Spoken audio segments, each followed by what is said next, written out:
My name is Anthony Orazio. I'm the park superintendent here at Graham Cave State Park. And behind me, you can see the namesake of our park here. It is Graham Cave.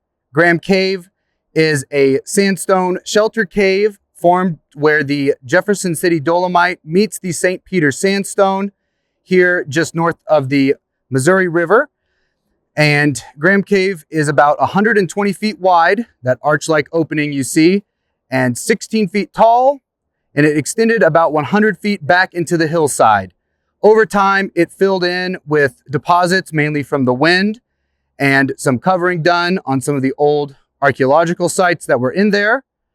Graham Cave is still an active archaeological site, so at some point there may be more discoveries coming out of Graham Cave.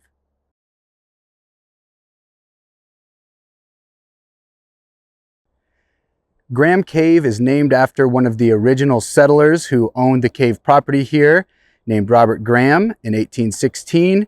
He lived and farmed here. Later on, in about 1847, Graham bought a little bit more of the park property here from Daniel Morgan Boone. That was Daniel Boone's son, who actually had come out here to start a salt business along the Boonslick Road, which the historic Boonslick Road does get very near to the Graham Cave State Park property here.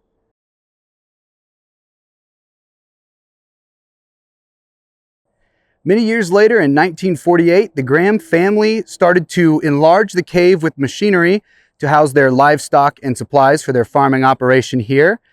And some archaeologists at the University of Missouri caught wind of their enlargement of the cave and were actually able to convince the Graham family to stop the excavation so the archaeologists could come in later on in the mid-1900s to continue digging out the cave in a salvage operation.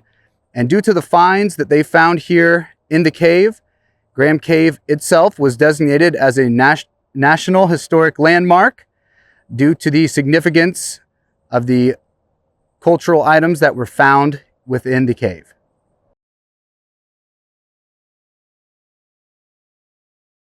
Graham Cave is surrounded by a naturally diverse landscape of moist bottomlands along the Luder River and upland rocky glades in a oak and hickory woodland ecosystem.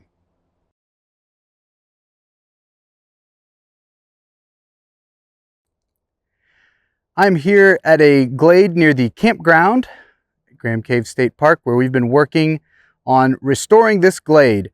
Previously, where I'm standing here, you would not have been able to even see me because there's two large cedar stumps in between me and the camera, which we've removed those cedar trees and now opened up this glade so it gets a little bit more sunlight.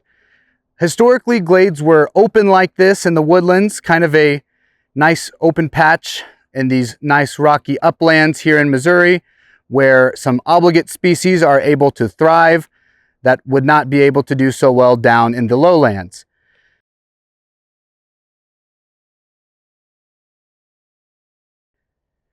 We're also currently working on reinstalling a lot of our burn units here at Graham Cave State Park. Historically, fire kept the Missouri landscape open and kind of had that sparse tree look where there was not so many trees so close together like we're now seeing in a lot of our woodlands. The goal with the fire is to cause mortality of the woody plants to make sure that all of the wildflowers and things on the floor of the forest are able to grow and get a little bit more sunlight, much like we've done here on the glade by mechanically removing the cedars. Soon we will try to get this glade incorporated in a burn unit to keep the historic fire regime going on.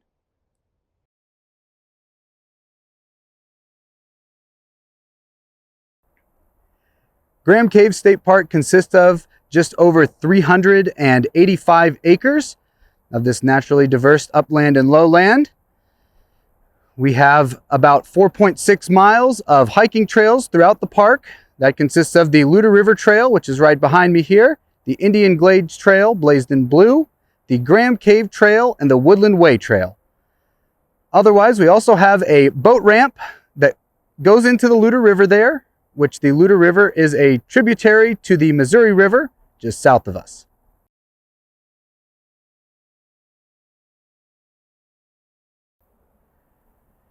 Also found at Graham Cave State Park is our small but action-packed visitor center and park office that houses exhibits explaining the park's natural and cultural history.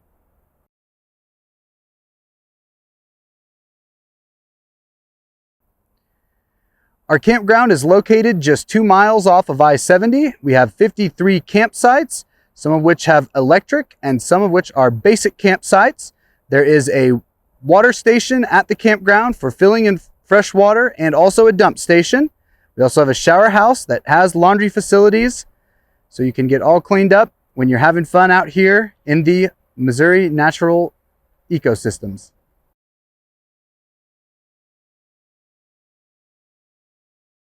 Also at Graham Cave, we are completing the design documents now with our engineers and everyone, and we hope to begin construction in the coming year on a water and wastewater upgrade project for the entire park. We'll be replacing lots of water lines, the lagoons will be removed, and we're hoping that it allows the water to continually service the visitors of the park.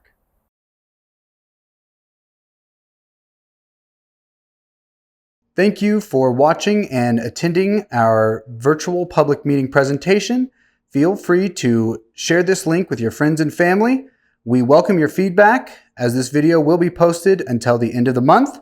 If you have any questions, you can reach out to the park directly at 573-564-3476 or email grahamcavestatepark@dnr.mo.gov. You also can use the comment section of this video to provide your feedback.